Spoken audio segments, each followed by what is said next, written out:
আসসালামু আলাইকুম প্রিয় অনার্স ভর্তি পরীক্ষার্থীরা, আমরা মোটামুটি প্রত্যেকটা শিক্ষার্থী জানি যে অনার্স ভর্তি পরীক্ষায় 35 নাম্বার পেলে পাস করব, অর্থাৎ 35 বা 35 প্লাস নাম্বার যারা পাবে তারাই ভর্তি পরীক্ষায় উত্তীর্ণ হিসেবে বিবেচিত হবে।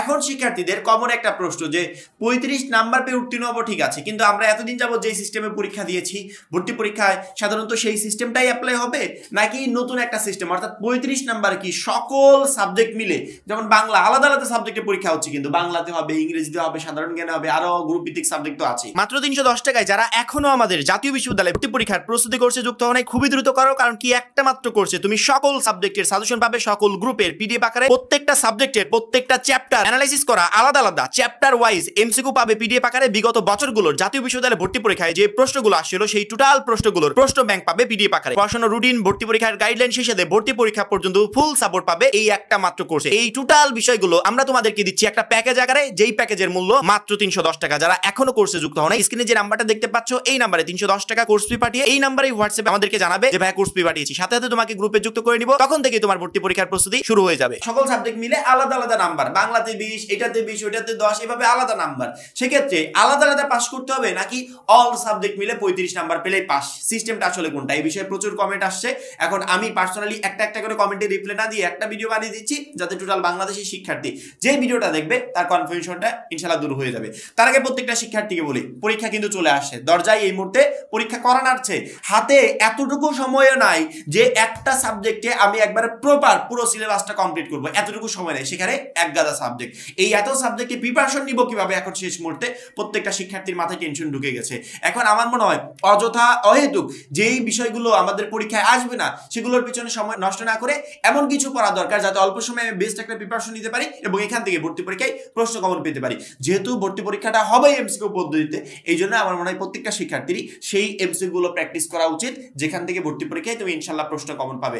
যারা আমাদের প্রাইভেট কোর্সে যুক্ত আছে সেই সমস্ত শিক্ষার্থীদেরকে আমরা চ্যাপ্টার ওয়াইজ, সাবজেক্ট ওয়াইজ না, চ্যাপ্টার ওয়াইজ প্রত্যেকটা সাবজেক্টের প্রত্যেকটা চ্যাপ্টারের এমসিকিউ পিডিএফ রেডি করছি, অর্থাৎ চ্যাপ্টার ওয়াইজ ইম্পর্টেন্ট যে এমসিকিউগুলো রেডি হচ্ছে ওই এমসিকিউগুলো যখন তুমি পাবে এবং ওইখান থেকে প্রিপারেশন নিবে, আপাতত ওই চ্যাপ্টারের টোটাল এমসিকিউ সলভ, ওই চ্যাপ্টার থেকে যেখান থেকে এমসিকিউ আসুক তুমি ভর্তি পরীক্ষায় অ্যান্সার করতে পারবে। এভাবে সকল সাবজেক্টের এমসিকিউর পিডিএফ রেডি করে আমরা আমাদের 310 টাকার কোর্সে দিয়ে দিচ্ছি। যেই কোর্সের মূল্য কখনো 310 টাকা হতে পারে না, কিন্তু আমরা শিক্ষার্থীদের চিন্তা করে কোর্সের মূল্য সামান্য করেছি, যাতে যে কোনো শিক্ষার্থী যারা আর্থিকভাবে অসচ্ছল তারাও ভর্তি হতে পারবে। আমাদের অনার্স ভর্তি পরীক্ষায় সকল সাবজেক্ট মিলে পাশের সিস্টেম, অর্থাৎ আমাদেরকে আলাদা আলাদা করে পাস করতে হবে না যে বাংলাতে আমার 20 নাম্বার, আমার সাধারণ জ্ঞানে 20 নাম্বার, এভাবে আলাদা আলাদা করে প্রত্যেকটা সাবজেক্টে পাস করতে হবে, বিষয়টা এরকম না। পূর্ববর্তী অভিজ্ঞতা অনুযায়ী আগের বছরগুলোতেও এরকম হয়েছে, সকল সাবজেক্ট মিলে আমাদের পাশের সিস্টেম করা হয়েছে। সেক্ষেত্রে অনেক শিক্ষার্থী চিন্তা করতে পারে যে আমার কাছে সাধারণ জ্ঞান তো একটু সহজ লাগে, আমি সাধারণ জ্ঞানে 20 নাম্বার উঠাবো, বাংলাটা একটু সহজ লাগে, বাংলাতে 15 উঠাবো, 20 আর 15 35 হয়ে গেছে, আর অন্যান্য সকল সাবজেক্ট গুল্লাই যাক, ওইগুলোর দিকে আমার তাকাতেও হবে না, আমার সাধারণ জ্ঞান আর বাংলা পড়লেই এনাফ, এমন চিন্তা ভাবনা কিন্তু আসতেই পারে। যেহেতু সকল সাবজেক্ট মিলে পাস, সেক্ষেত্রে দুইটাতে ফোকাস দিই আর বাদ বাকি ভাবে পড়ে থাকুক। এই চিন্তা যারা করবে তারা কঠিন আকারে ধরা খাবে। আমরা অনার্স ভর্তি পরীক্ষায় একটা কলেজে আবেদন করেছি, কলেজটাকে টার্গেট করেছি, সাবজেক্ট চয়েস দিয়েছি। এখন আমি চাইলে ওই কলেজকে আমাকে ভর্তিতে নিয়ে নিবে, ওই কলেজে তো ভর্তির কিছু শর্ত আছে যে তুমি আমার কলেজে তখনই ভর্তি হতে পারবে যখন এই নাম্বারটা তুমি আমাকে এনে দিতে পারবে, যখন তোমার এই জিপিএটা থাকবে, এরকম কিছু শর্ত আছে। ওই শর্তগুলো পূরণ করতে হলে কলেজে যে রিকোয়ারমেন্টগুলো আছে সেই অনুযায়ী তোমাকে রেজাল্ট করতে হবে।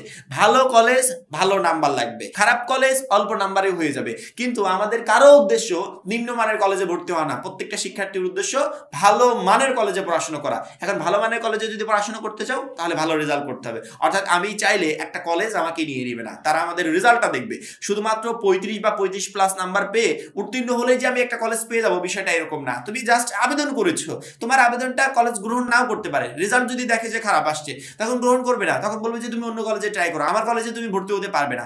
অর্থাৎ অনার্স ভর্তি পরীক্ষা শুধুমাত্র 35 নাম্বার পেয়ে পাস করলে হবে না, ভালো নাম্বার পেয়ে উত্তীর্ণ হতে হবে, এবং এই ভালো নাম্বার পেয়ে উত্তীর্ণ হতে লাস্ট মোমেন্টে আমাদের 310 টাকার পিডিএফ কোর্সটা তোমাকে প্রচন্ড পরিমাণে হেল্প করবে। কারো যেন এরকম মাইন্ডসেট আপ বা উদ্দেশ্য না থাকে বা এই মাইন্ডসেট আপে আমরা যেন পরীক্ষার হলে না যাই যে কোনো রকম টেনে টেনে পাস করলে হবে না, একদমই না।